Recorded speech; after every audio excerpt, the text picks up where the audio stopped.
All right, Shalom. First, I want to give all praises, honor, and glory to Yahweh, Bahashem Yahweh Shai, Bahashem Rachak Wadash, double honors to the apostles of Great Millstone, and peace and blessings to the elect. This is just a continuation, okay, picking up where I left off this morning, okay, with the scenarios or the faith building events that have happened, in the past, okay, and we left off here in the book of First Kings, all right, about Elijah, okay, and the ways the Lord delivered him. But before I continue on, all right, because I only have about two more precepts here, so it's going to be a fairly short video. But let me get this precept real quick. Romans chapter 15, verse 4. All right, because there's a reason why the Lord caused, matter of fact, faithful. There's a reason why the Lord had these things written down. Okay.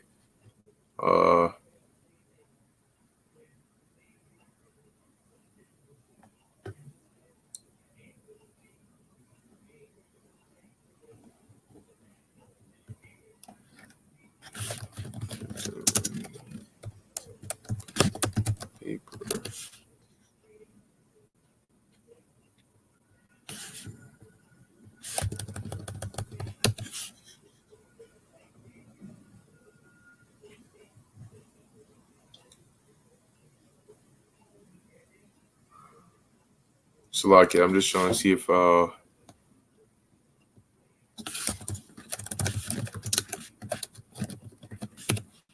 could find this precept came to mind, but when you can't really remember the exact wording, with the blue letter, it's a little difficult to for it to pop up.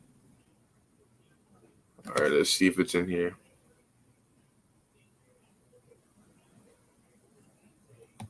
Yeah, it's not. I can't really find it. But anyway, there's a reason why the Lord had these scenarios and all these different events written. There's a reason why they're written down as a record for us. Okay, and actually, I think maybe it's in the Apocrypha. That's why I couldn't find it. But the Lord did that because in these last days, it is imperative, all right, that we have these records, testimonies, all right, because the scriptures are a historical book. Okay, this is all history. All right, and majority of it is it focuses mainly on Israel. All right, and what was going on specifically with Israel, but it also talks about what was happening around the world at the time as well, but how Israel plays into that. Okay, and mainly you go into the divine intervention. That was how the Lord delivered a lot of Israelites. So this is Romans chapter 15, verse 4. For whatsoever things were written aforetime, meaning in the past, were written for our learning, that we through patience and comfort of the scriptures might have hope. See, patience and comfort. So when you read these different things that were written in the past, it comforts you. All right, knowing that the sort of calamities that are going to be happening upon the earth, reading as to how the Lord delivered us in the past and how He said He's going to deliver us again, it'll comfort you. Okay, and then and through that comfort, you'll have hope. So you'll have something to look forward to. You won't be scared. Okay, because what is there to fear? The scriptures tell you, man, those who trusted in the Lord, they were always delivered. All right. Let's see if it pops up here.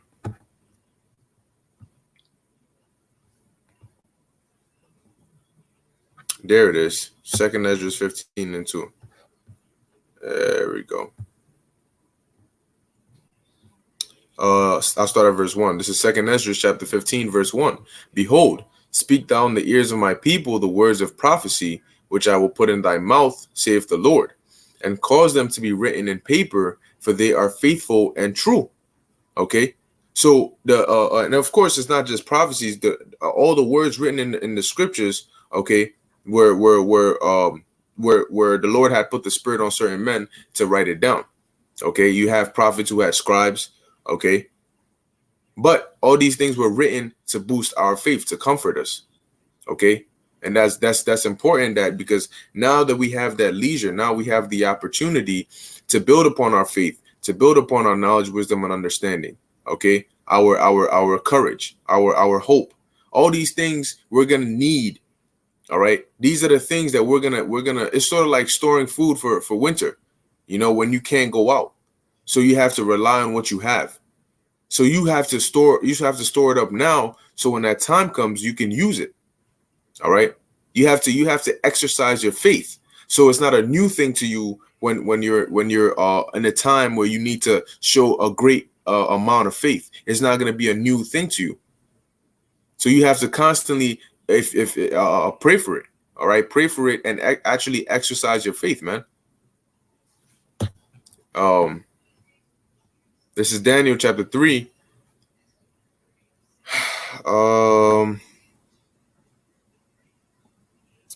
Let me see if it's in this verse.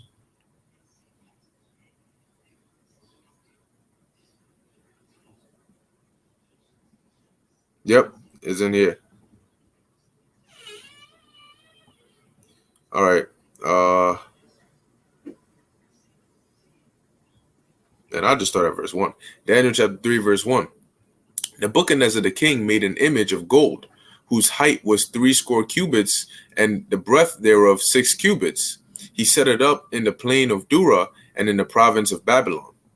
Then because Nebuchadnezzar was he was an Assyrian king of Babylon. All right, but this was during the Babylonian Empire. Okay, so it says, then Nebuchadnezzar the king sent to gather together the princes, the governors, and the captains, the judges, the treasurers, the counselors, the sheriffs, and all the rulers of the provinces to come up to the dedication of the image which Nebuchadnezzar the king had set up. Then the princes, the governors, and captains, the judges, the treasurers, the counselors, the sheriffs, and all the rulers of the provinces were gathered together onto the dedication of the image that Nebuchadnezzar the king had set up, and they stood before the image that Nebuchadnezzar had set up. So it was sort of like a decree, everybody got to come and basically worship this image that I've made up, because Nebuchadnezzar was the king, all right, the ruler at the time. Then an herald cried aloud, to you it is commanded, O people, nations, and languages, that at what time ye hear the sound of the cornet, flute, harp, sackbut, psaltery, dulcimer, and all kinds of music, ye fall down and worship the golden image that Nebuchadnezzar the king has set up. Okay, and so basically he had built this image, and he wanted everybody to come down and worship it. And this is leading up to, all right, that the deliverance. However, oftentimes you notice that the Lord puts you in a situation where you're either going to fall into the hands of men or you fall into the hands of the Lord. Okay, now what do I mean by that? Well, matter of fact, not them that can kill. All right, get a preset. Oh my gosh. All right, kill body.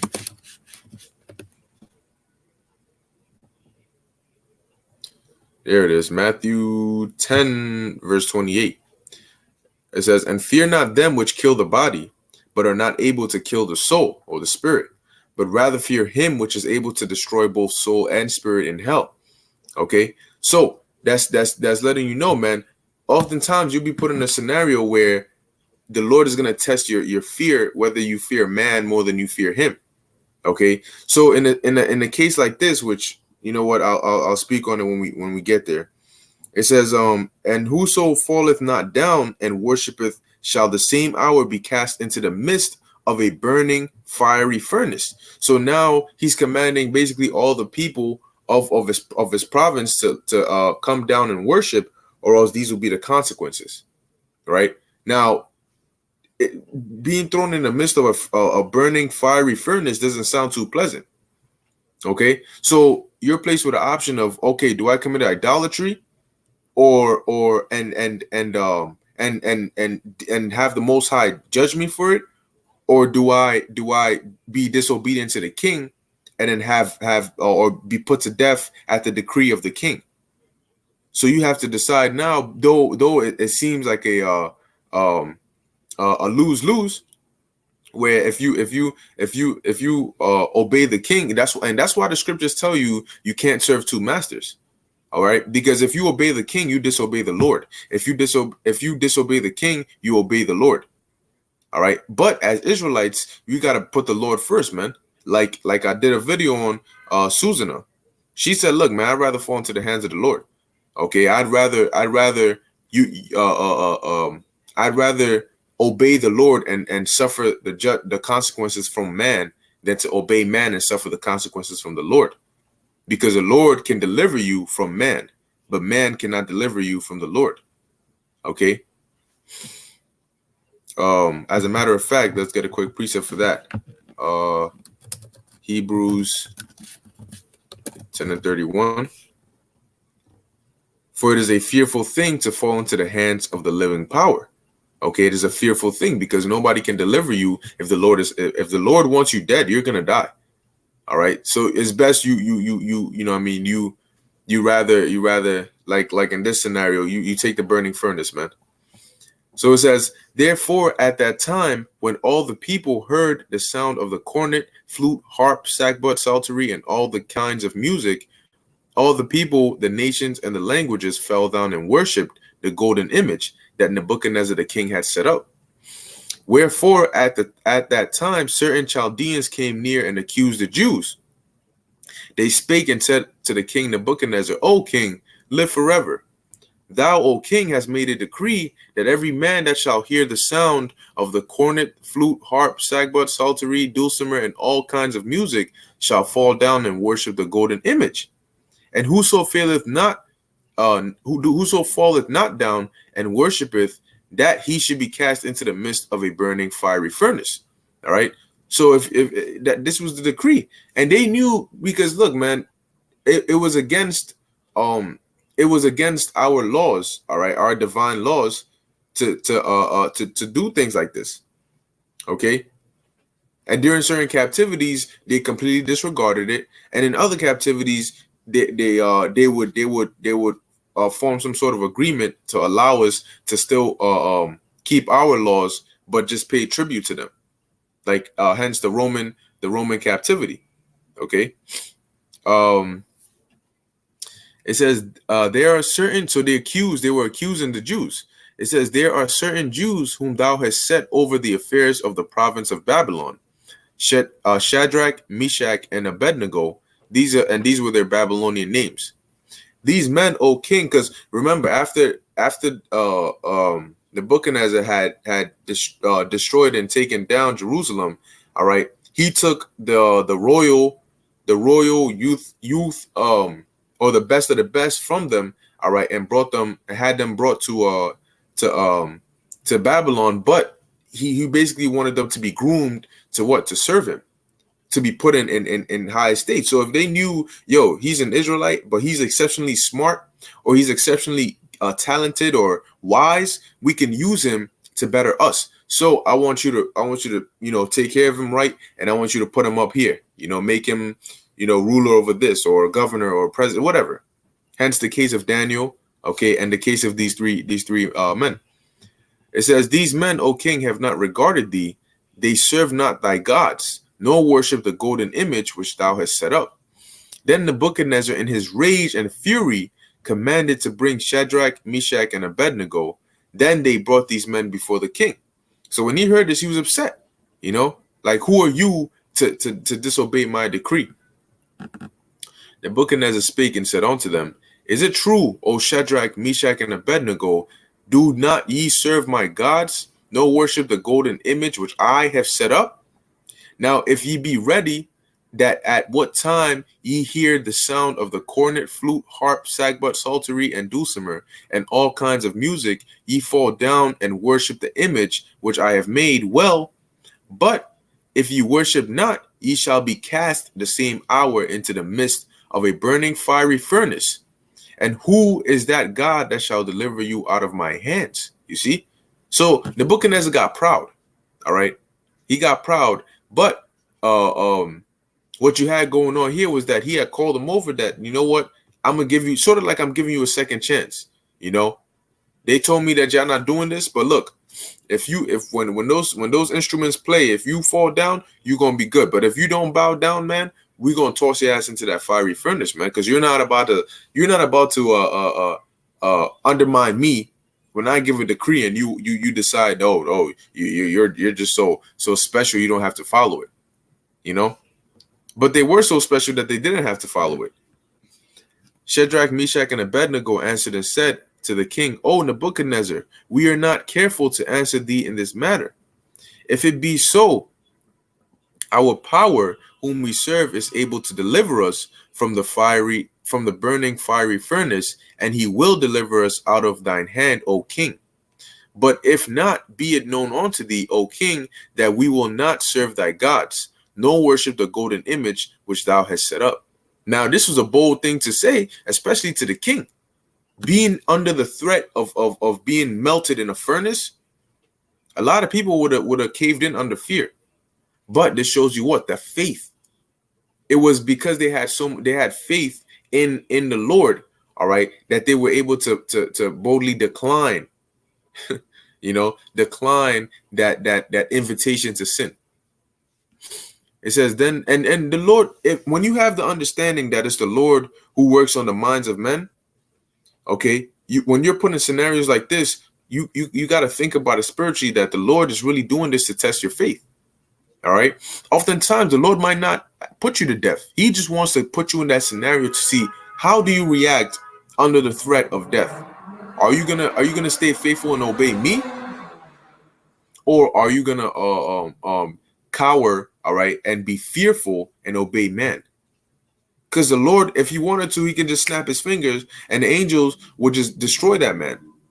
But the Lord put you in that scenario purposely to test you. And that's going to be happening a lot, especially in the time of Jacob's trouble. The Lord might put you in a scenario where his intention isn't to destroy you, but it's to put you under that pressure to see if you crack under pressure or if you maintain your faith. And that's when you have to remember these different scenarios. Okay, these men were also under the threat of death. They were also under the threat of starvation. They were also under these different difficult scenarios. But how did they get delivered? They remained faithful to the Lord, and it was a test that they passed. So these are things you have to meditate on and keep in mind as well. All right. Also when you read about Yahushua, he showed the ultimate faith, man. Okay. You could also read in the book of Maccabees about the seven brothers, all right, and their mother who took the painful or brutal, torturous death over eating pork. So it says, then was Nebuchadnezzar full of fury, and the form of his visage was changed against Shadrach, Meshach, and Abednego, because he originally had taken a liking to them. That is why he set them up, okay, in that estate. But it says the form of his visage was changed against them, meaning he got upset. You could see it in his face. Now he started looking at them as more of like an enemy, whether it was with disdain or whatever the case may be. It says, therefore he spake and commanded that they should heat the furnace 7 times more than it was wont to be heated. Oh boy. So he was really furious. He said, look, man, turn it up. And the original heat you were going to put it at, if it was 100 degrees Fahrenheit or whatever, man, multiply that by 7, man. So that fire was hot. And he commanded the most mighty men that were in his army to bind Shadrach, Meshach, and Abednego and to cast them into the burning fiery furnace. So that's like him telling them, yo, man, and the Lord had him do this purposely too, because this is also the condition of the test, man. All right. So first the Lord said, all right, I'm gonna put the spirit on him to have you come before the king and see if you're gonna maintain your faith. Okay, you denied him. All right, cool. Now let's see how far you're willing to go. Are you gonna stand by what you said? Even as they heat up the furnace 7 times more, and they get these big black brolic men looking like Ronnie Coleman about to grab you up and throw you in there, you know. Hey man, and yeah, because it says what? The most mighty men that were in his army. So he's like, look, man, get them big brolic black dudes, you know, that can really hold them and make sure that they don't slip or escape or none of that. All right. You look at, matter of fact, let me pull it up, man. You look at dudes like this, man. I don't know how to spell his name. Let's see. I think it might. Yeah, there we go.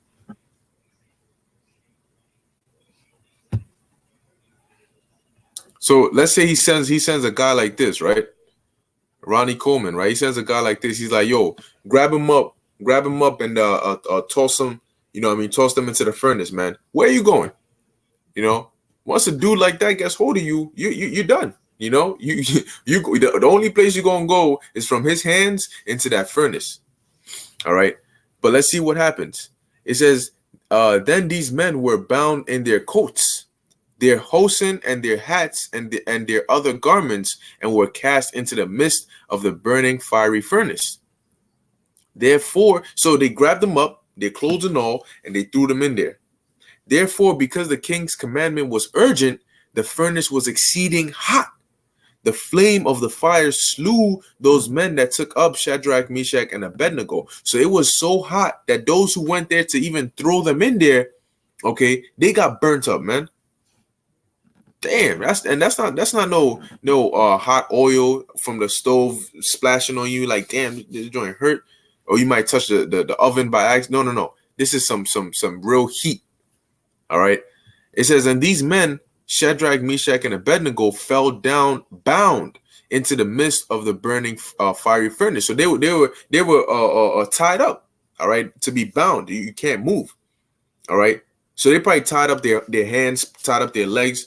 They might have tied their hands behind their back, whatever, you know. So they threw them in there, and so they're bound, you know. They thrown into the fire, and they made certain that they couldn't escape. Right. Then Nebuchadnezzar the king was astonished. Well, it says astonied, but that's basically saying astonished. It's the same as saying astonished, meaning what? To be surprised. So then Nebuchadnezzar the king was astonished and rose up in haste and spake and said unto his counselors, did not we cast 3 men bound into the midst of the fire? They answered and said unto the king, true, O king. He answered and said, lo, I see 4 men loose, walking in the midst of the fire, and they have no hurt. And the form of the 4th is like the son of the Most High, or the Son of God. All right. So you imagine the king, he's in, you know, he's like, yeah, the toss the ashes in there, man. Burn the ashes up. That's what's up. You know. And out of nowhere, he's like, oh shit, yo, whoa, tell me what? You know, it says he rose up in haste, you know, and he said, hold on. Didn't we just throw 3 dudes in there, man? Okay. And they're like, yeah, that we you just saw them, we tied them up, we threw their asses in there. All right. He said, time out now, because I see 4. And they're not tied up, because how are you gonna throw 3 dudes in there, right? Let's say you had Shadrach like this, you had Meshach like this, you know, you had Abednego, I don't know, tied up some other way. Okay, and then they toss them into the fire just like that. Next thing you know, they loose, and you got a 4th figure in there. So of course he was like, what's going on? You know. So it says, he answered and said, lo, I see 4 men loose, walking in the midst of the fire, and they have no hurt. So they're not burnt, they're not screaming, they're not like, no, they good. All right, and the form of the 4th is like the Son of God, because it was an angel. Then Nebuchadnezzar came near to the mouth of the burning fiery furnace and spake and said, Shadrach, Meshach, and Abednego, ye servants of the Most High, come forth and come hither. Then Shadrach, Meshach, and Abednego came forth of the midst of the fire. Now, tell me this is not some divine intervention, man. You're gonna get tossed into a fire that's so hot that it burnt and melted those who are about to even throw you in there. You go in there tied up, all right, and you don't get burnt. And it's even gonna go more in depth. Look, it says, so after Nebuchadnezzar called them to come out, they came out, right? It says, and the princes, governors, and captains, and the king's counselors, being gathered together. So they all came. They're like, yo, what's going on? Like, yo, what the hell? Like, yo, you know, it says, gathered together saw these men upon whose bodies the fire had no power, nor was an hair of their head singed, neither, because your hair can catch fire easily, you know. So that's one of the things. If you go into a fiery furnace, you're not coming out with a full set of hair, man. You might not, you're not coming out at all anyway. But here's showing you the power of the Lord, because was it not the Most High who created the elements and all, who gave the blueprints to Yahushua and the angels to do the creation? So of course he has the ability to deliver you even in a situation like this. And you telling me that they're gonna make the chip mandatory, and just because you're hungry or you're scared that they're gonna chop your head off, you're gonna end up taking it? My man, these men were threatened under being thrown into a fiery furnace. You know, imagine that. Your heart probably beating so loud you can hear it. You know, it says, nor was an hair of their head singed, neither were their coats changed, nor the smell of fire had passed on them. So you can the coats was fine, their hair was good. It's as though nothing had even touched them, like they weren't even close there. Because you can smell, you know, you would have been able to smell the burnt, all right, burnt clothes or whatever the case may be, but you couldn't even smell anything on them, you know. It says, then Nebuchadnezzar spake and said, blessed be the power of Shadrach, Meshach, and Abednego, who hath sent his angel. All right, like he said, that fourth, which was like the Son of God, that was the angel, and delivered his servants that trusted in him, and have changed the king's word, and yielded their bodies that they might not serve nor worship any God except their own God. So because of what? Because of that faith that they had in Yahweh Ba'ashem Yahushai, not only were they delivered, but they were able to change the king's word and cause him to even, you cause a heathen to acknowledge Yahweh Ba'ashem Yahushai as the power. Okay? Therefore, I make a decree that every people, nation, and language which speak anything amiss against the God of Shadrach, Meshach, and Abednego, which was Yahweh Ba'ashem Yahushai, shall be cut in pieces, and their houses shall be made a dunghill, because there is no other God that can deliver after this sort. So you have Nebuchadnezzar. He wasn't an Israelite, but even he was able to acknowledge this. But you look around and you got Jake saying some stupid, crazy madness out here, man. You know? Hey, and that's why the Lord said what?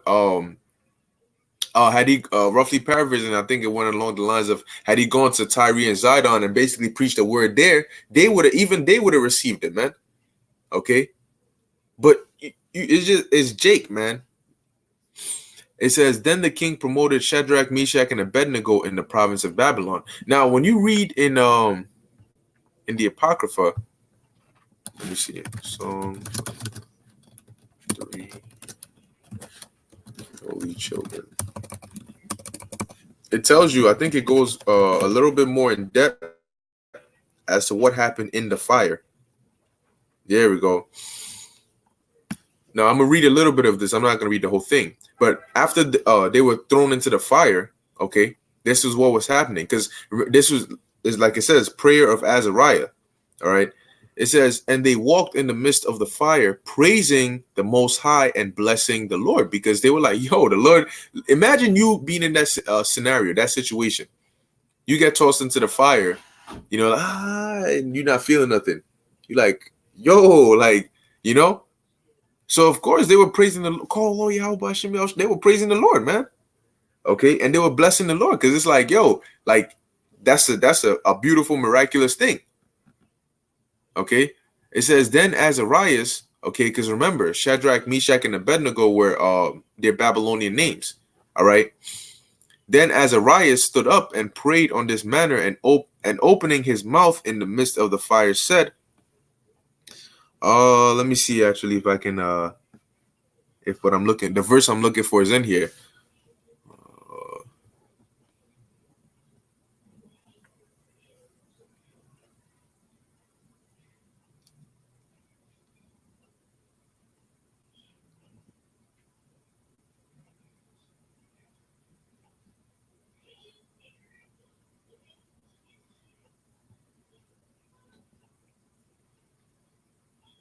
Okay, I think it's here. Uh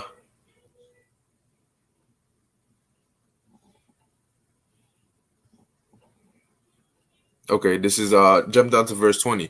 Deliver us according to all thy marvelous works, and give glory to thy name, O Lord, and let all them that do thy servants hurt be ashamed, and let them be confounded in all their power and might, and let their strength be broken. And let them know that thou art the most high, the only power, and glorious over the whole earth. And that's why the Lord does it, man. It's also it's to glorify his name, to let it be known that yeah, they called upon me and I am real. That's why they got delivered. When Elijah called fire down from heaven, that proved, yo, the power that Elijah worshipped is a real power. Okay. And the king's servants that put them in ceased not to make the oven hot with rosin, pitch, tow, and small wood, so that the flame streamed forth above the furnace 49 cubits. And it passed through and burnt those Chaldeans it found about the furnace. So it was so hot that anybody that was even in close proximity got roasted. But the angel of the Lord came down into the oven together with Azarias and his fellows, and smote the flame of the fire out of the oven, and made the midst of the oven as it had been a moist whistling wind, so that the fire touched them not at all, neither hurt nor troubled them. All right, and that was the part that I wanted to get. So really, when they were in the furnace, you could say it was sort of like the angel airbended, you know. So he did like a, I don't know if brothers ever watched Avatar: The Last Airbender. Okay, you know, the main character, the Avatar himself, he was able to what, manipulate the elements, and when he airbends, he could make sort of like a ball of wind covering himself, you know, as like a protection. So just imagine that. Okay, like it says, in the midst of the furnace, okay, as it had been a moist whistling wind, so that the fire touched them not at all, neither hurt or troubled them. So he had that like a whirlwind, or like a, you know, like a air bending, whatever. So where it's sort of like being in the middle of a tornado, you know, where or a hurricane or whatever, you know, where the fire's around you, but it's not touching you, you know. So that's hey, imagine being in a scenario like that. That's a sight to see, a sight to behold. Okay. So that concludes this event, and now I got one last precept here. All right, and like I said, these are all just different scenarios, okay, just to put in your mind and to meditate upon. Like, yo, the Lord has many ways to deliver you. Okay, so fear not whatever you may be faced with, though you might not see a way out. The Lord has already planned it. It's already like 20,000 steps ahead. The scriptures say He declares the end from the beginning. All right. So sometimes, not even sometimes, you just got to sit back and let the Lord work. You know, when you pray and you're in a scenario or a situation where nothing you can do can deliver you, the first thing you have to do is pray, and then let the Lord, and just wait for the Lord to deliver you, because He will. Hey, the scriptures say, oh,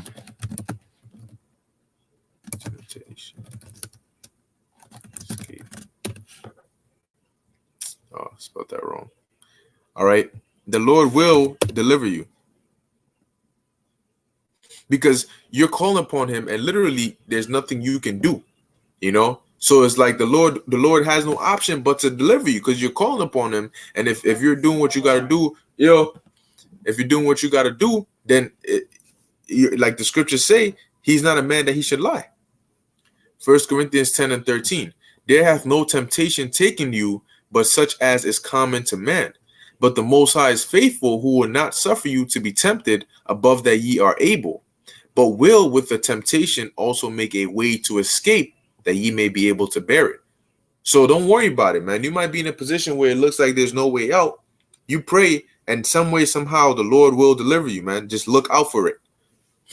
So let's get in this, man. This is Wisdom of Solomon 16 and 20. All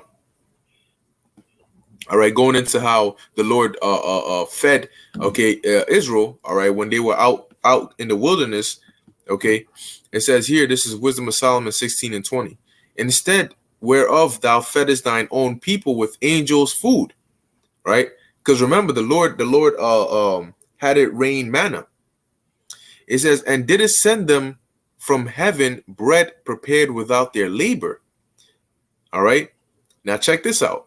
Able to content every man's delight and agreeing to every taste. Okay. Let me read. Matter of fact, let me pull up the whole thing, and I'll read verse 21. Continuing. All right. So at verse 20 it says, there instead whereof thou feddest thine own people with angels' food, and didst send them from heaven bread prepared without their labor. So the manna came down, all right, and it was edible. Okay. Able to so literally they were having food from the sky, right? Now you wonder how it tasted, right? Let's read about that.